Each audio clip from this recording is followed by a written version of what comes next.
বিদায় সবসময় কষ্টের, সেটা যেখানেই হোক না কেন, কাছে বা দূরের হোক, যেখানেই থাকুক না কেন কষ্টের হয়, এটা কষ্টকর হবে। আসসালামু আলাইকুম এভরিওয়ান, আসসালামু আলাইকুম। ব্লগ ভিডিওতে আপনাদের স্বাগত। ব্লগ ভিডিওতে এই তো যেদিন আমি ঈদের পর চলে আসছিলাম আমার বাবার বাড়ি থেকে চলে আসি, সেই দিনের ভিডিও এটা। সেই দিনের দুপুরবেলা 12টা নেওয়ার সময় তো আমার 12টা না 2:30টার দিকে বের হচ্ছিলাম আমরা। তো আমার ছেলে মেয়ের, আমার বাবা মা আমার কোলে উঠে গিয়েছে, ছোট বিদায় নিচ্ছিল, বলেছে আদর করে, আদর নিয়ে।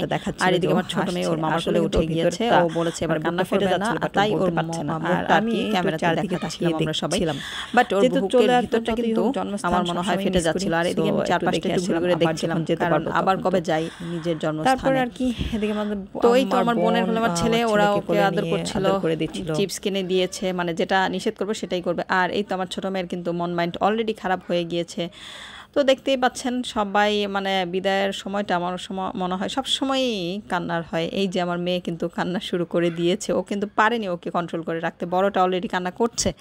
আমি সামনে বসেছিলাম, বসে বসে দেখছিলাম ওদের কান্না। কি করব, কিছু করার নাই, মেয়ে মানুষ, এটা মেনে নিতেই হয়। তো যাই হোক, গাড়ি ছেড়ে দিয়েছে, আল্লাহর নাম নিয়ে ঠিকঠাক মতো যেতে পারলেই হয়। তো বাবা মাকে রেখে আসতে আসলেই কষ্ট। এদিকে আমার ছেলে একটা চিপস বের করে খাওয়া শুরু করে দিয়েছে। ও তো খুব মজায় আছে, ও ভাবছে যে গাড়িতে যাচ্ছে, কোথায় যাচ্ছে সেটা কিন্তু বুঝতে পারছে না, গেলে পরে দেখবেন কি মজা। এই তো স্টেশনে চলে আসছি আমরা। রাস্তাঘাট তেমন একটা ভিড় থাকে নাই, মানে ছিল না তখন, দুপুর টাইমে যেহেতু ওই টাইমটা ফ্রি থাকে, তো চলে আসতে বেশি একটা সময় লাগে না আমাদের। তো এসে আমরা গাড়িতে কতক্ষণ বসেছিলাম, যেহেতু অনেক টাইম ছিল, তো গাড়িতে এসি ছেড়ে সেখানেই বসেছিলাম। তারপর মোটামুটি যখন কাছাকাছি সময় চলে আসছে, আমরা তখন নেমে স্টেশনে আসি এবং এই যে ট্রেনে উঠে যাই। ওঠার পরে কেবিন নিয়েছিলাম আমরা, সেখানে এই যে আমার পুচকুগুলো সবগুলো দোতলায় উঠে গিয়েছে, আর আমি নিচে বসে দাঁড়িয়ে ভিডিও করছিলাম। আর এইখানে ছিল আমাদের ব্যাগ ঝুলানো, এইখানে টেবিলের পর খাবার ছিল, কিছু তো স্ন্যাক্স নিতেই হয় বাচ্চাদের জন্য। আর ছোট্ট একটা কেবিন, এইটাতে আমরা ছোট আমাদের ঘরের মতো ওইভাবেই বসে আমরা টাইমটা স্পেন্ড করি। এখানে আমাদের ওপর একটা লাগেজ ছিল, নিচে 2টা ব্যাগ ছিল। তো এই আমার ব্যাগ, এইখানে নাস্তা, মানে কেবিনের মধ্যে এখানে একটা ব্যাগ আর ব্যাগ ছাড়া মানে আমাদের কিছুই নেই মনে হয়। আর আমরা মানুষ। যাই হোক, ট্রেন ছেড়ে দিচ্ছিল, তখন একটু মনের মধ্যে কেমন লাগে, আসলে আবার কবে যাব, বাবা মাকে আবার কবে দেখতে পারবো।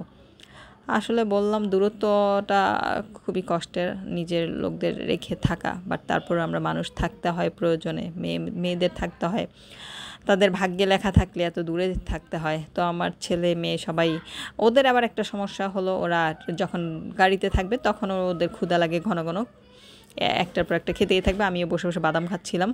আর এই যে আমার মেয়ে খাবে অল্প, বাট একটু পরপর বলবে ক্ষুধা লাগছে, ওকে কিছু খেতে দাও। আর উনি যে প্যাক করতে পারে।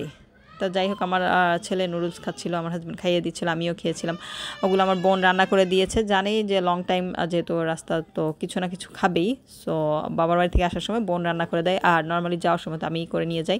আর এই যে ভাই বোন দুষ্টমি শুরু করে দিয়েছে, যেহেতু ওদের চোখে ঘুম নাই, সো এইভাবেই ওরা কিন্তু টাইমটা স্পেন্ড করে, একজন আরেকজনের সাথে যত দুষ্টামি আছে।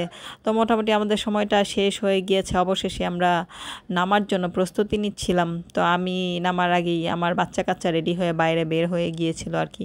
ততক্ষণে ওরা বাইরে গিয়ে দাঁড়িয়ে আছে, আর আমার হাজব্যান্ড উনি তো অল টাইম আগেই 10 মিনিট আগেই গেট খুলে দাঁড়ায় থাকবে আর কি।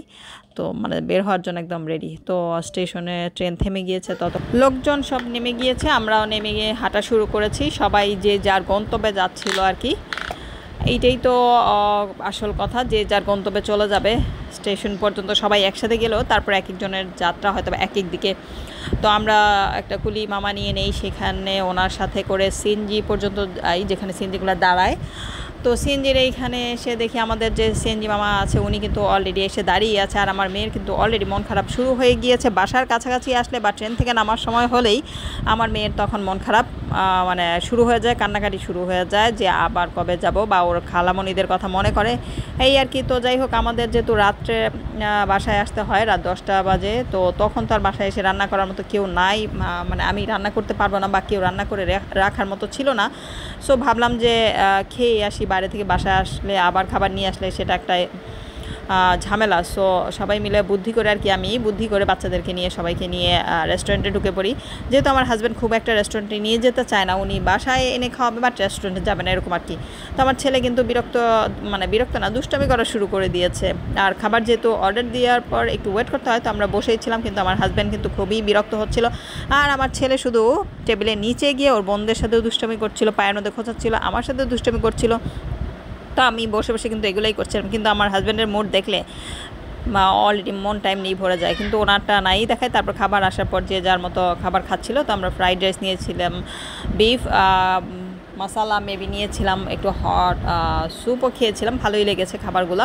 আমাদের খাবার খেয়ে বের হতে হতে 11টা বেজে গিয়েছিলো। তারপর আমরা সিনজি করে আবার বাসায় চলে আসি। বাসায় আসার পর ঘরটা গোছানো দেখে খুব ভালো লাগছিল। আমার পরিচিত এক আপা আছে, ওনাকে বলেছিলাম, এবং বাসার চাবিটা পাশে আপার কাছে ছিল, তো উনি এসে ঘরটা গুছিয়ে দিয়ে পরিষ্কার করে রেখে গিয়েছে। তো এই তো বাসায় আসার পর নিজের ক্লান্তিটা মনে হয় ঝেঁকে বসে তখন শরীরের ওপর, যে কখন ড্রেস আপ চেঞ্জ করে ফ্রেশ হয়ে তারপর ঘুমাবো। এই দিকে আমার বাচ্চাদের মন খারাপ অলরেডি, কিন্তু ওরা কান্নাকাটি শুরু করে দিয়েছে ছোটোটা। আর ছেলেও অলরেডি এই যে মজা এখন বুঝতে পারছে যে মামার বাড়ি রেখে চলে আসছে। তো এই তো ভালো লাগলে অবশ্যই চ্যানেলটা সাবস্ক্রাইব করবেন, লাইক এবং শেয়ার করে পাশে থাকবেন। আল্লাহ হাফেজ।